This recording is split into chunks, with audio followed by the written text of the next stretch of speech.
Hello guys, what's up? Ako nga pala si Jello at syempre, yun din ang tawag sa akin ng mga ka-office mates ko.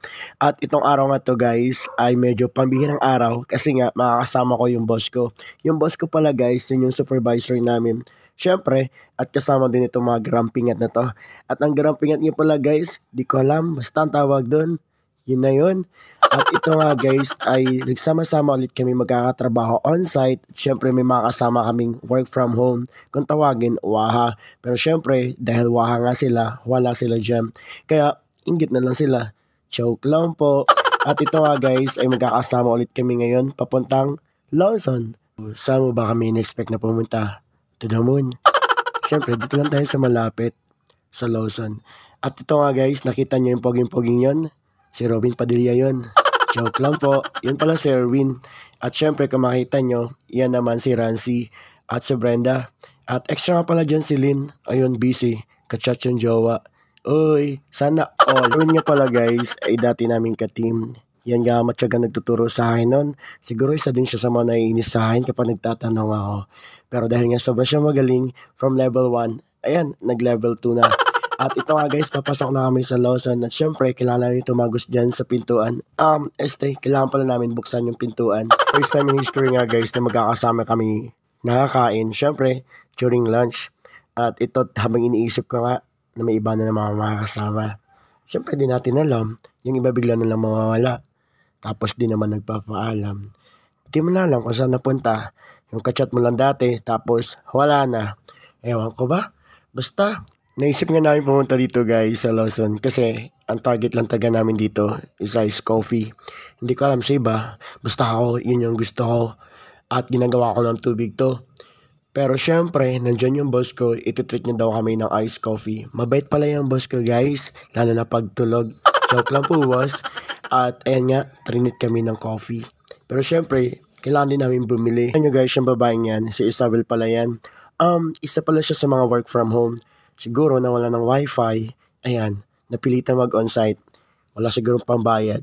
Joke lang, Bel. At ito nga guys, yun yung boss ko. Kung mapapansin nyo, parang Koreano siya, di ba? Mapera yan. Hindi nyo lang alam. Pero ngayon, dahil sinabi ko na, dapat alam nyo.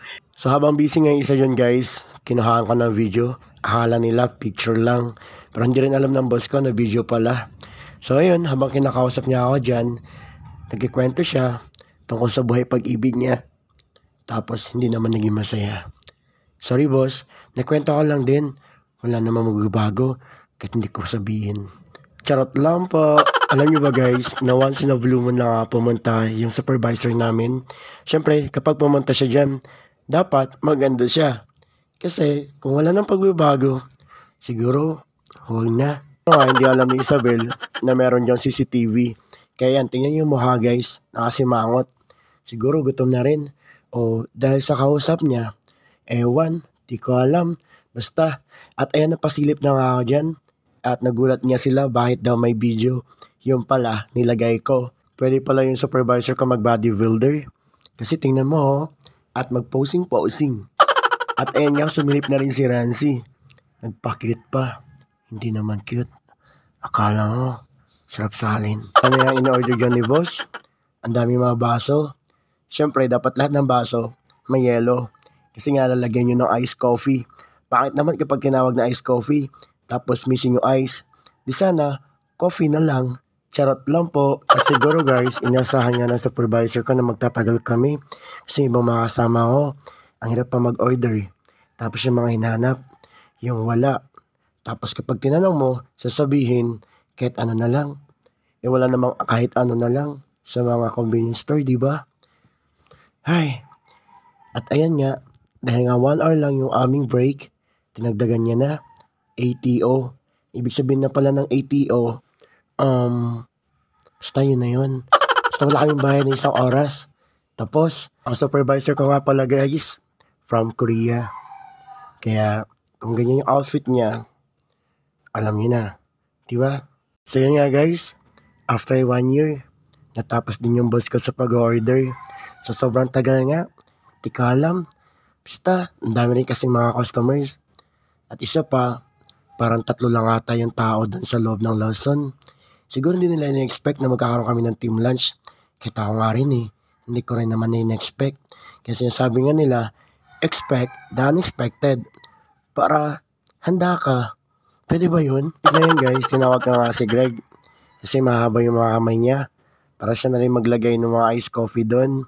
At mag-dispense para marami siyang madala. Yun lang naman yung purpose nun. O diba?